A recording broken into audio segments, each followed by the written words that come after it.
नमस्कार, मी आशिष VCN न्यूजच्या मराठी बातमीपत्रात तुमचं स्वागत करतो। वळूयात एका महत्त्वाच्या बातमीकडे। महानगरपालिकेच्या स्वीकृत नगरसेवक निवडणुकीचा राजकीय वादळाला आज विराम लागलाय। आज झालेल्या महानगरपालिकेच्या आमसभेमध्ये तब्बल 5ही नगरसेवकांची वर्णी लागली आहे। अमरावती महानगरपालिकेतील गेल्या 4 महिन्यापासून चालत असलेल्या विलंबित स्वीकृत नगरसेवकांच्या निवडणुकीला आज पूर्णविराम लागलाय। अमरावती महानगरपालिकेच्या आज झालेल्या आमसभेत 5ही स्वीकृत नगरसेवकांची निवड करण्यात आली। त्यात भाजपाच्या 3 आणि काँग्रेस व MIMच्या प्रत्येकी 1 अशा 5 स्वीकृत नगरसेवकांची आज निवड करण्यात आली। भाजपाचे मिलिंद चिमोटे, डॉक्टर प्रणय कुलकर्णी, रीता मुकलकर हे भाजपाचे आणि काँग्रेसचे अनिल गडिया व MIMचे मुश्ताक अहमद हे स्वीकृत नगरसेवक म्हणून निवडून आले आहेत।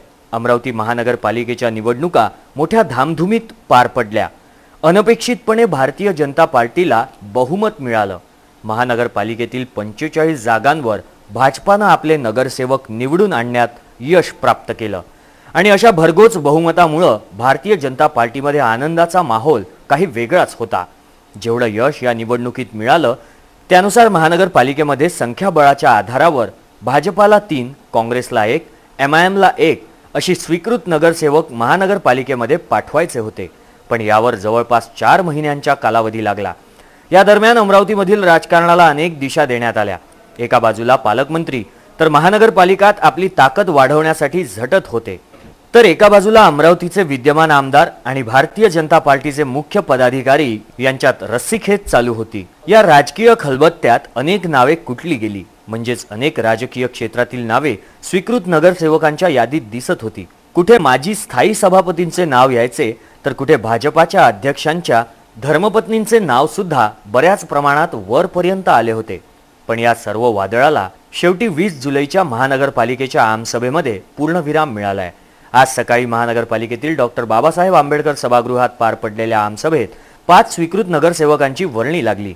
यामध्ये भारतीय जनता पार्टीच्या वतीने अमरावती महानगरपालिकेची माजी महापौर आणि शैक्षणिक राजकीय क्षेत्रातील मोठे नाव व विद्यमान आमदारांचे निकटवर्तीय समजल्या जाणारे व अभ्यासू व्यक्तिमत्व मिलिंद चिमोटे, माझ्यासोबत डॉक्टर प्रणय कुलकर्णी, रीताताई मुकलकर यांना भारतीय जनता पक्षाने स्वीकृत नगरसेवक, नामनिर्देशित नगरसेवक म्हणून या ठिकाणी काम करण्याची संधी दिली। याबद्दल महाराष्ट्राचे सन्माननीय मुख्यमंत्री माननीय देवेंद्रजी फडणवीस, केंद्रीय मंत्री माननीय नितीनजी गडकरी, प्रदेश अध्यक्ष माननीय रावसाहेबजी दानवे, प्रदेश कमिटीचे सर्व सन्माननीय पदाधिकारी, अमरावतीचे कोर कमिटीचे सर्व सन्माननीय पदाधिकारी सदस्य, अमरावती शहराचे लोकप्रिय आमदार माझे नेते डॉक्टर सुनीलभाऊ देशमुख यांनी ही संधी आम्हाला उपलब्ध करून दिली। याबद्दल सर्वांचं या ठिकाणी मनापासून आभार मानतो। खरं म्हणजे 10 वर्ष या सभागृहात काम करण्याचा अनुभव मला होता आणि 10 वर्ष अतिशय व्हायब्रंट असं ते सभागृह होतं आणि त्या अशा अत्यंत व्हायब्रंट सभागृहामध्ये म्हणजे 40-41 ची स्ट्रेंथ आमच्याजवळ होती, विरोधी पक्षाजवळ 40 ची स्ट्रेंथ, आमच्याजवळ 41 ची स्ट्रेंथ। अशा परिस्थितीत आणि काही वेळेला निवडणुका होत्या, आता सारखं नामनिर्देशन नसायचं। अशा परिस्थितीत काम करायला मिळालं। अनेक महत्त्वाचे निर्णय करता आले, डेव्हलपमेंटचे कामं करता आले।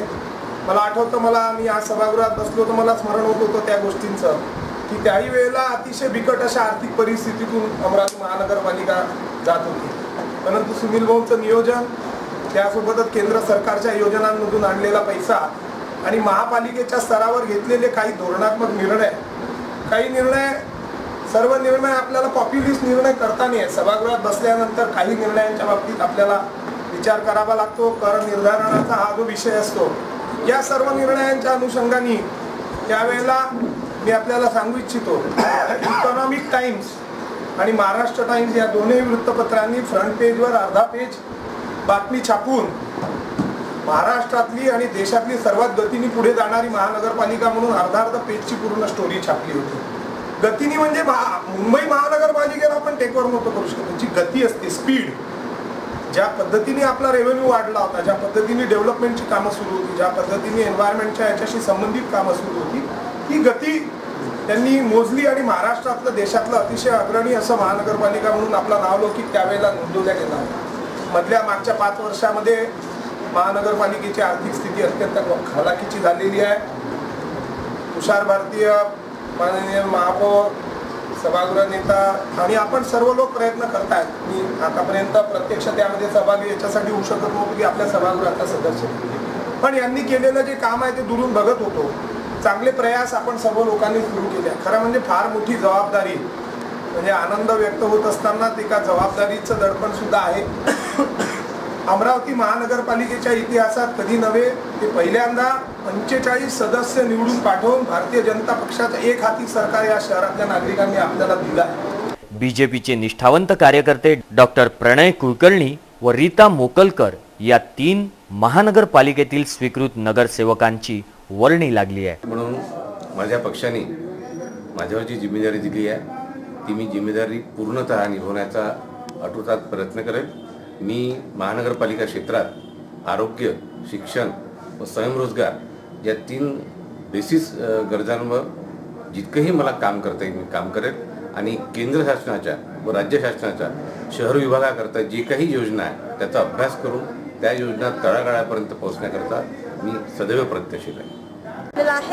आणि आज मला आनंद होत आहे की आज मी या सर्वांसोबत काम करू शकते। मी या सगळ्यांसोबत सगळ्यांच्या सोबत राहून आपल्या प्रभागाचा सुद्धा चांगल्यात चांगल्या प्रकारे कसा विकास होईल या दृष्टीने मी त्याच्याकडे बघेल। आणि खरोखर भारतीय जनता पार्टीने आज पहिल्यांदा महिला सभागृहात स्वीकृत म्हणून घेतली याबद्दल खरोखर मी माझं एक भाग्य समजते आणि सर्वांना मी धन्यवाद देते आणि आभार सुद्धा मानते। आणि आज सर्व महिला माझ्या पाठीशी आहे, मला याचा खूप आनंद होता। तर काँग्रेसचे अनिल गडिया यांची वर्णी लागली असून कांग्रेस पार्टी ने मेरे को आज इतनी बड़ी जिम्मेदारी दी।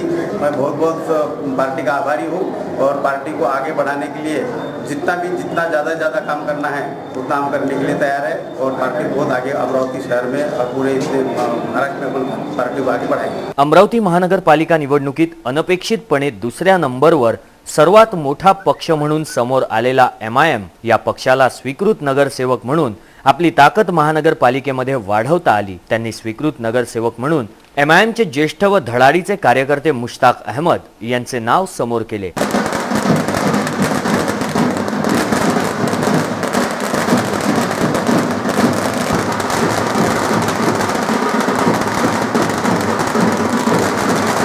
या संपूर्ण कार्यक्रमात महानगरपालिका आयुक्त हेमंत पवार, महापौर संजय नरवणे, स्थायी समिती सभापती तुषार भारतीय, भारतीय जनता पार्टीचे प्रवक्ते शिवराय कुलकर्णी, भाजपा अध्यक्ष जयंत डेहरकर सर्व नगरसेवक उपस्थित होते। या समारोहानंतर आमसभेत काही प्रशासकीय विषयांवर चर्चा केल्यानंतर आमसभा स्थगित करण्यात आली। स्वीकृत नगरसेवकांचे पक्षांतर्गत पुष्पगुच्छ देऊन व पेढे वाटून सत्कार करण्यात आलाय। विद्यार्थ्यांच्या पाठीवरील दप्तराचं ओझं कमी करण्याच्या उद्देशानं एका शिक्षकानं आपल्या कल्पनाशक्तीच्या आधारे 7 किलो दप्तराचं ओझं फक्त 900 ग्रॅमवर आणलंय। बघूयात काय आहे सविस्तर वृत्त।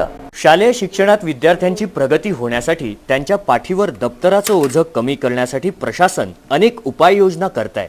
त्यासाठी कितीतरी पैसा खर्च करण्यात आला, मात्र प्रशासनाला यात यश मिळालेलं नाही। त्यामुळे पाठीवरच्या ओझ्यामुळे विद्यार्थ्यांचा त्रास वाढतोय, त्यांना अनेक आजारांना सामोरे जावं लागतंय।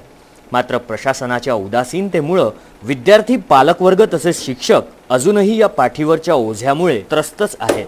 विद्यार्थ्यांच्या दप्तराचा भार कमी करण्याच्या उद्देशानं झपाटलेल्या एका शिक्षकानं आपल्या कल्पनेतून खरोखर विद्यार्थ्यांच्या पाठीवरचं ओझं कमी करण्यासाठी एक अनोखा उपक्रम राबवलाय। अमरावती जिल्ह्यातील चांदूर रेल्वे तालुक्यातील बापूसाहेब देशमुख शाळा व कनिष्ठ महाविद्यालयातील सेवाकृत शिक्षक निलेश सुरेश चाफळेकर यांनी आपल्या कल्पनेतून खरंच दप्तराचं ओझं कमी करण्याचा उपक्रम राबवलाय। VCN न्यूजने या शिक्षकाच्या सुप्त उपक्रमाला दाद देत संपूर्ण माहिती घेतली व त्यांनी कशा प्रकारे दप्तराचं ओझं कमी करण्याचा आणि विद्यार्थ्यांना शिक्षणात प्रगती करण्याचा मार्ग सुकर केलाय ते बघूयात। वर्ग 5वी ते 8वी पासून 8वी पर्यंतचे गव्हर्नमेंट सगळ्या विद्यार्थ्यांना पुस्तकं फ्रीमध्ये देतात।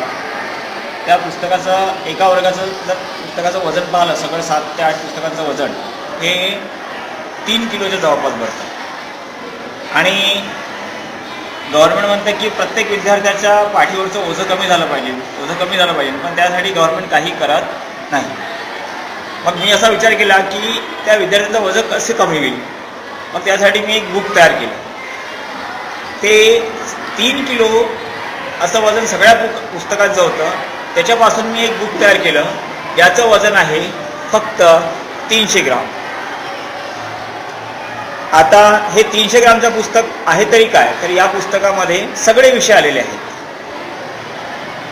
प्रत्येक पुस्तकाचे मी 4 भाग केले. त्या 4 भागामध्ये पहिला भाग आहे हा प्रथम गटसचीपर्यंतचा, दुसरा भाग आहे हा प्रथम सत्रापर्यंतचा, तिसरा भाग आहे हा द्वितीय गटसचीपर्यंतचा आणि चौथा भाग आहे द्वितीय सत्र परीक्षेपर्यंतचा.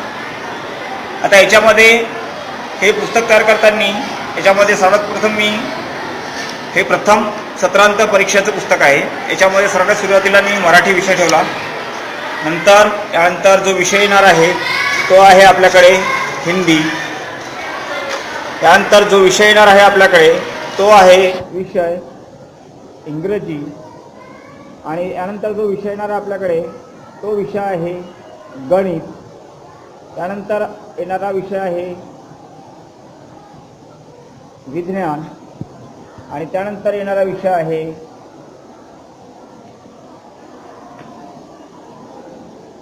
इतिहास नागरिकशास्त्र. अशा प्रकारे सगळे विषय या एका पुस्तकामध्ये आले.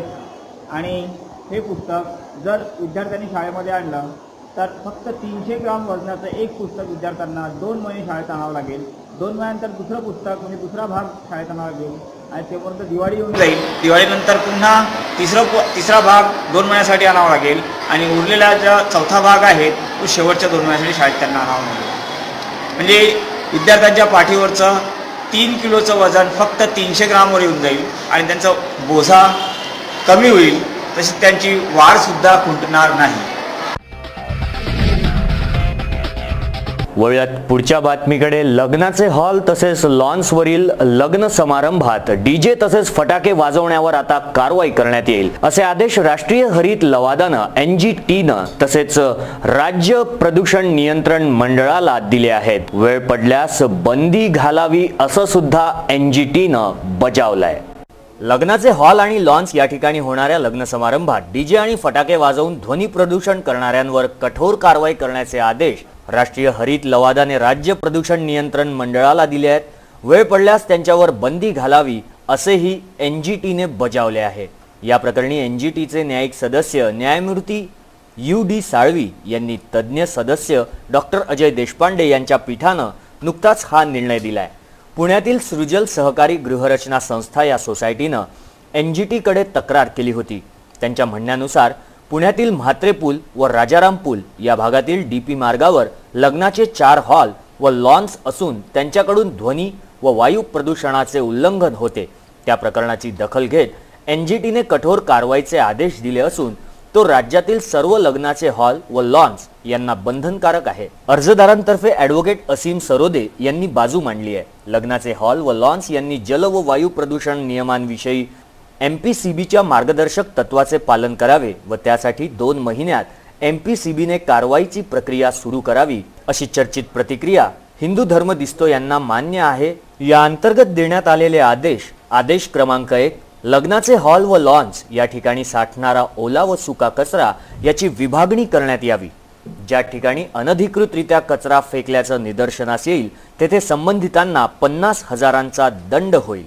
तसेच लग्नाचे हॉल व लॉन्स या ठिकाणी आवश्यक ती उचित परवानगी घेतल्याविना लाऊडस्पीकर लावू नये आणि फटाके फोडू नये.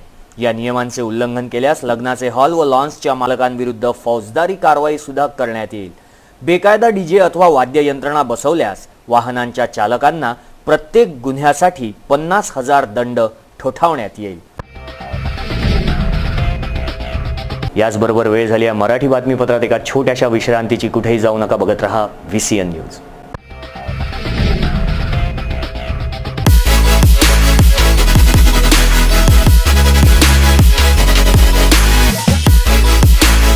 आप देख रहे हैं VCN न्यूज, आपका विदर्भ, आपके समाचार.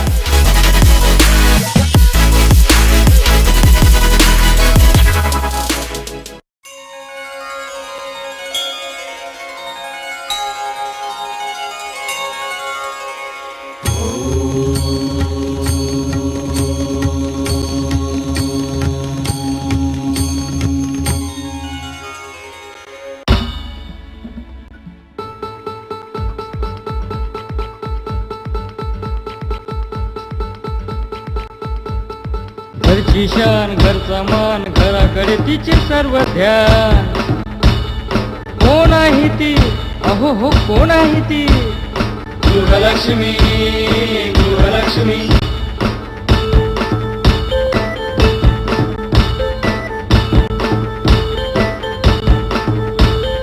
ममते पोटी प्रेमासाठी झटते नेहमी घरच्यासाठी. अहो पण काय केलं तिच्यासाठी. म्हणूनच तर घेऊन आलोय आनंद एका स्त्रीचा. अगं बाई.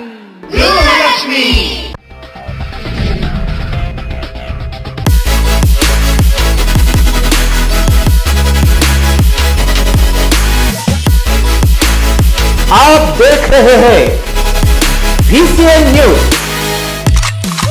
आपका विदर्भ आपके समाचार.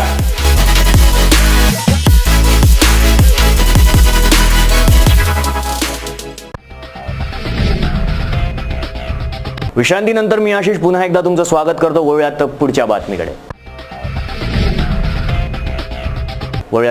बातमीकडे. एसटी महामंडळाच्या कामगार संघटनेनं 7व्या वेतन आयोगाच्या अंमलबजावणीची मागणी केली आहे. हा तिढा सोडवण्यासाठी महामंडळानं कामगारांची भेट घेत संवाद साधण्याचा निर्णय घेतलाय. कर्मचाऱ्यांचा हा नवीन वेतन करार 1.25 वर्षापासून प्रलंबित असून त्यातून मार्ग काढण्याकरता प्रशासनानं पुढाकार घेतलाय.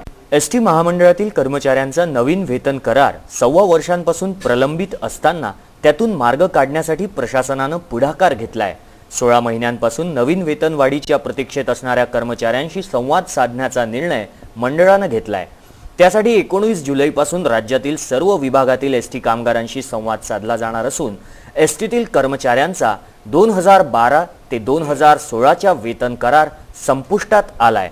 नवीन करार अजून लागू झालेला नसून त्यात मान्यता प्राप्त महाराष्ट्र कामगार संघटनेनं 7व्या वेतन आयोगाच्या अंमलबजावणीची मागणी केली आहे. अशा स्थितीत हा तिढा सोडवण्यासाठी महामंडळानं कामगारांशी थेट संवाद साधण्याचा निर्णय घेतलाय. एसटी महामंडळ आणि मान्यता प्राप्त कामगार संघटनेकडून 4 वर्षांसाठी कामगार करार केला जातो. 2008 आणि 2012 या कालावधीत एसटी कामगारांना 17.5%, त्यापुढील कालावधीसाठी 13% वाढ मिळाली होती. 2016 मध्ये करार संपल्यानंतर नवीन करार होणे अपेक्षित होते, परंतु 7व्या वेतन आयोगातील तरतुदींप्रमाणे अन्य मागण्यांसाठी मान्यता प्राप्त संघटनेकडून मागणी सुरू आहे.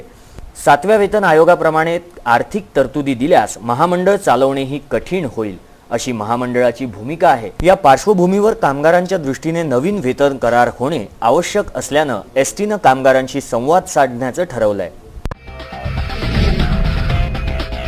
गुरुद्वारा गुरुसिंह सभा ब्युटी प्लॉटचे अध्यक्ष व ईगल हॉटेलचे संचालक आणि ज्येष्ठ समाज कार्यकर्ते रवींद्र सिंह उर्फ बिट्टू सेठ सलुजा यांच्या वाढदिवसानिमित्त 21 जुलैला भव्य रक्तदान शिबिराचं आयोजन करण्यात आलंय. गुरुद्वारा गुरुसिंह सभा ब्युटी प्लॉटचे विद्यमान अध्यक्ष व हॉटेल ईगलचे संचालक रवींद्र सिंह उर्फ बिट्टू सेठ सलुजा यांच्या 51व्या जन्मदिवसानिमित्त 21 जुलै रोजी हॉटेल ईगल येथे भव्य रक्तदान शिबिराचं आयोजन करण्यात आलंय. सदैव सामाजिक कार्यात पुढाकार घेत गोरगरीब व गरजू लोकांना तसेच रुग्णांना सढळ हाताने मदत करत आपलं उत्तरदायित्व पार पाडत असतात. हॉटेलमध्ये असलेल्या कुठल्याही गरीबाला उपाशी न पाठवता तसेच कुठल्याही व्यक्तीला रक्ताची गरज लागल्यास रुग्णांना ते रिकाम्या हाताने परत जाऊ देत नाही. बिट्टू सेठ हे अमरावतीमधील ब्युटी प्लॉट स्थित गुरुद्वारा गुरुसिंह सभाचे विद्यमान अध्यक्ष सुद्धा आहेत. सामाजिक क्षेत्रात नेहमी अग्रेसर राहणारे, सढळ हाताने गरजूंना मदत करणारे बिट्टू सेठ हे गेल्या 14 ते 15 वर्षांपासून अविरत रक्तदान शिबिर घेत असतात. त्यांच्या 51व्या जन्मदिवसाच्या औचित्यावर अनेक सामाजिक संघटना व पीडीएमसीच्या वतीनं भव्य रक्तदान शिबिराचं आयोजन करण्यात आलंय. हे शिबिर सर्वांचंच असून स्वयंस्फूर्तीनं रक्तदान करून शिबिर यशस्वी करण्यात मदत करण्याचं आवाहन बिट्टू सेठ सलोजा मित्र मंडळाच्या वतीनं करण्यात आलंय. हर साल की तरह इस साल भी मैं मेरे जन्मदिन पर ब्लड डोनेशन कैंप अरेंज कर रहा हूँ रेलवे स्टेशन स्थित ईगल रेस्टोरेंट पर. मैं पिछले 10-12 साल से ब्लड डोनेशन कैंप अरेंज कर रहा हूँ जन्मदिन पर. तो मेरी इस पावन दिन पर सभी मित्रों से आह्वान करता हूँ कि कल 21 तारीख को आके अपना कीमती ब्लड दे और सबको सहयोग दे.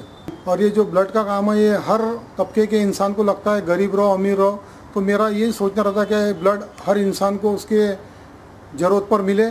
इस करके मैं अपने ब्लड डोनेशन कैंप मैं अपने जन्मदिन पर ब्लड डोनेशन कैंप का अरेंजमेंट करता हूँ। इस ब्लड डोनेशन कैंप में मुझे आज तक जिन्होंने भी सहयोग दिया है मैं उनका भी धन्यवाद देता हूँ। और ये ब्लड का जो भी ज़रूरतमंद इंसान है मैं उसको ब्लड का इंतजाम कर देता हूँ। और मेरी सभी से यही आह्वान है कि आओ सब जने आके अपना ब्लड डोनेशन अच्छे से करें। और ब्लड के जैसा महादान मेरे हिसाब से दुनिया में कोई भी नहीं।